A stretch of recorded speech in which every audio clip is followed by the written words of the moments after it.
Hi, this is Ted Britschgi, Director of Instruction here at the Jack Nicklaus Academy in Orlando, Florida. And today what we're talking about is once again, a misunderstood aspect of the swing, and that's what happens at impact. And not necessarily, we've talked in the past about how the left wrist has to be flat, right wrist has to be bent, and the hands have to be forward. It's not as much about that as about the release through impact. And so you'll see a lot of again, misunderstood ideas of what happens with the release. There's some things being taught now that, with some science, that the left wrist starts to bend almost just after impact starts to bend and move upward and inward. For the average amateur, I would stay away from that as much as possible. But generally speaking, I want to address the average golfer, you watching this video. And when you watch tour players, you'll see the things that we're talking about here today. So one of the things you'll hear a lot of teachers around the country talk about, they'll have you release the golf club like this. They'll have you release it.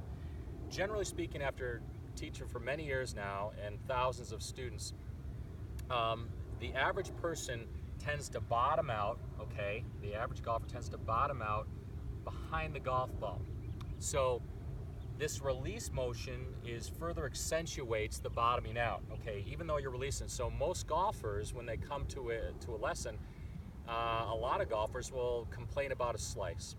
And so as professionals, we're taught in our trainings to tell people to release the club and learn to close the face. And that effort to close the face certainly will work and will help the slice to an extent. But doesn't really fix the problem. It doesn't really address the root of the problem. So the hands aren't educated. So the hands, as they're going through impact, you don't want to, if you're slicing it, you don't want to try to release the golf club like this right here, or have the hands do this, unless you're committed to a quick fix.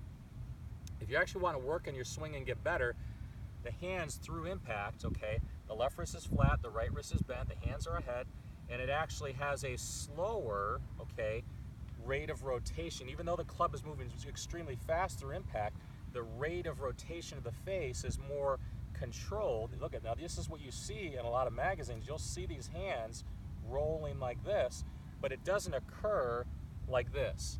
So some of the things you're being taught, and they reference, say, for example, a tour player, this stuff right here only trains you to further flip your hands.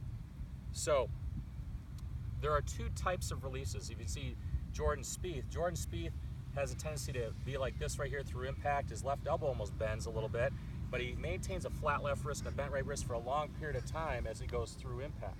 Okay.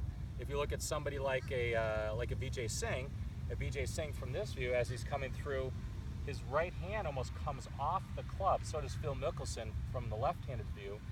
Their hands almost come off the club, but the lead hand, okay, actually stays in Vijay Singh's. That impact is staying flat, and the right wrist is coming off, but it's staying flat through impact, and then he releases it.